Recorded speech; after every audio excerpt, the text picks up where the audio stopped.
Hello. હા એ સરપંચ, હા બોલો.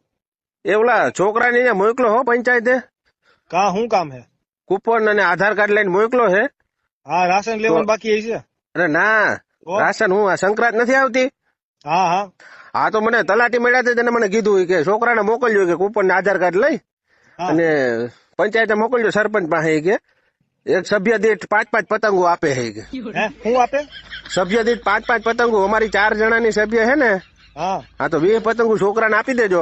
કૂપન ને આધાર કાર્ડ લઈને મોકલો હે પંચાયતે. કીધું કોણે કે આવું મળે છે અહીંયા? અરે તલાટી ભેગા થયા તો મને કીધું સરપંચ ને કીધું આપશે ઈ કે. મેં એને એટલે કઈ કીધું કૂપન માં કોઈ તમને પતંગો આપેલા? એટલે ભાઈ આપે જ ને, કાન આપે, અત્યારે સરકાર બધું આપે છે. એટલે તમે હાલી નીકળ્યા હો ગામમાં, હવે અત્યારે હું કઈ બોલતો નથી એટલે તમે ઊંધું ઊંધું દરેક બાફા મંડો હો બધું. એટલે ભાઈ મને લાગે તમારે ખાઈ જાવી લાગે ભાઈ. એ સમજ્યા? કઈ ગામમાં ઘરે કોઈ દી જોયું કે કોઈ દી કોઈ કૂપન ઉપર પતંગો આપી હોય? અરે ભાઈ એ તો સરકાર છે, એ તો બધું આપે. ખાન કાંઈ